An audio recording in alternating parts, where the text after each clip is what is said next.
Karthigai Deepam serial November 28 இன்னைக்கான எபிசோடில் என்ன நடக்கலாம் அப்படிங்கிறத ரிவ்யூவாக பார்க்கலாங்க. கார்த்திக் தீபா கிட்ட அந்த பொண்ணுக்கு இவ்வளோ டேலண்ட் இருந்தும் முகத்தை காட்டாமல் இருக்குன்னா கண்டிப்பாக அந்த பொண்ணுக்கு ஏதோ பிரச்சனை இருக்குது, அது குடும்ப பிரச்சனையாக கூட இருக்கலாம் அப்படின்னு கார்த்திக் சொல்லிட்டு இருக்கா. ஆமாம் சார், அவங்க ஃபேமிலியில் என்ன ப்ராப்ளமோ அதனால் கூட அந்த பொண்ணு முகத்தை காட்டாமல் இருக்கலாம் இல்லையா அப்படின்னு தீபா சொல்லவும், ஆமாம் தீபா, ஆனாலும் அது என்ன பிரச்சனைன்னு கண்டுபிடிச்சி அந்த பொண்ணுக்கு ஹெல்ப் பண்ணாமல் விட மாட்டேன், அந்த பொண்ணுக்கான அங்கீகாரத்தை வாங்கி கொடுக்காம விட மாட்டேன் அப்படின்னு கார்த்திக் சொல்லவும் தீபா அப்படியே சைலண்ட்டாகவே இருக்காங்க.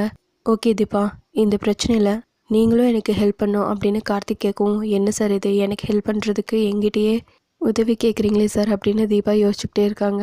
அதுக்கப்புறம் 2 பேரும் தூங்கிடுறாங்க. தீபாவோட மருதாணி கையை தெரியிற மாதிரியே தீபா வச்சுட்டு இருக்காங்க. கொஞ்ச நேரத்துக்கு அப்புறம் கார்த்திக் டக்குன்னு எந்திரிச்சு தீபா கொஞ்சம் தண்ணி கொடுங்க அப்படின்னு சொல்லி கேட்க தீபாவும் தண்ணி எடுத்து கொடுக்குறாங்க. அப்போவும் கார்த்திக் அந்த கையை பார்க்க விட்டுறாங்க. தேங்க்யூ சொல்லிட்டு திரும்பவும் தூங்க ஆரம்பிச்சிடுறாங்க கார்த்திக். அடுத்த நாள் காலையில் தீபா ஆஃபீஸ்க்கு கிளம்புறாங்க. கார்த்திக்கும் கிளம்புறாங்க. தீபா முன்னாடியே போகிறாங்க. ஒரு இடத்துல வெயிட் பண்ணிட்டு இருக்காங்க. அப்போ ஃபர்ஸ்ட் ஒரு ஆட்டோ வரவும் தீபா வேணா போங்க அப்படின்னு சொல்லிடுறாங்க. திரும்பவும் ஒரு ஆட்டோ வர அதையும் வேணான்னு சொல்லிட்டு திரும்ப தீபா வெயிட் பண்ணிகிட்டே இருக்காங்க. அப்போ கார்த்திக்கோட கார் வருது. உடனே தீபா ரொம்பவே ஹாப்பியாக ஃபீல் பண்ணுறாங்க. ஆனால் கார்த்திக் காரை நிறுத்தாமல் போயிட்டே இருக்காங்க. கொஞ்சம் தூரம் என்ன இவர் ஸ்டாப் பண்ணாமல் போயிட்டே இருக்காரு அப்படின்னு தீபா யோசிச்சுக்கிட்டே இருக்காங்க. அதுக்கப்புறம் திரும்பவும் கார் வந்து ரிவர்ஸ் வர, அதானே பார்த்தேன், நீங்கள் எப்படி என்னை விட்டுட்டு போவீங்க அப்படின்னு தீபா யோசிச்சுட்ருக்காங்க. கார்த்திக் கார்லேருந்து கீழே இறங்கி வராங்க. பக்கத்தில் 2 பொண்ணுங்க நின்றுட்டுருக்காங்க. என்னங்க ஆட்டோ வரலையா அப்படின்னு தீபா கிட்டே கேட்கவும், இல்லை சாருங்கிறாங்க தீபா. உடனே பக்கத்தில் இருக்கிற பொண்ணுங்க, இல்லை இல்லை இவங்க போய் சொல்கிறாங்க, ஆட்டோ வந்துச்சுங்கிறாங்க. இங்கே பாருங்க, ஆட்டோ வந்துச்சு, ஆனால் அசோக் நகர் போகிற ஆட்டோவாக வந்துச்சு அப்படின்னு அந்த தீபா பொண்ணுங்க கிட்ட சொல்ல அவங்க அப்படியே சைலண்ட் ஆயிடுறாங்க.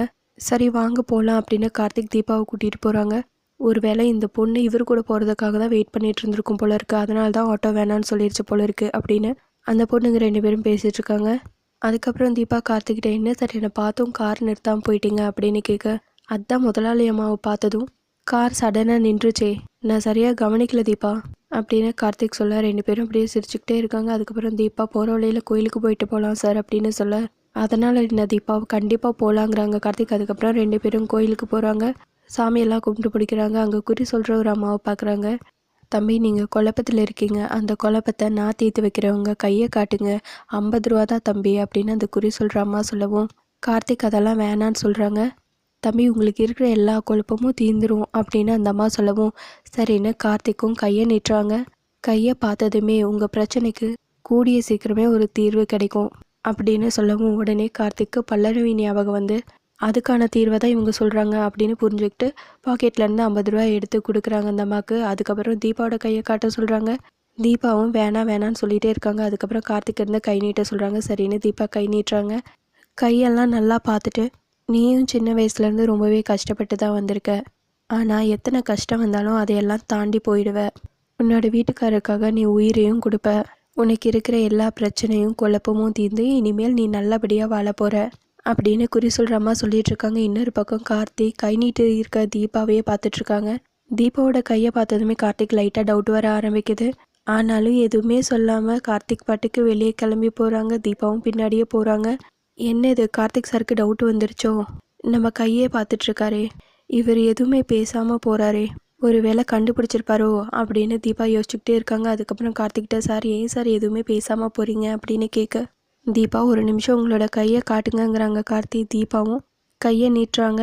அந்த மருதாணி கையை பார்த்ததுமே கார்த்திக்கு சத்தியம் பண்ணி கொடுத்த அந்த கை ஞாபகம் வருது. அதோட எபிசோட முடிச்சிருக்காங்க.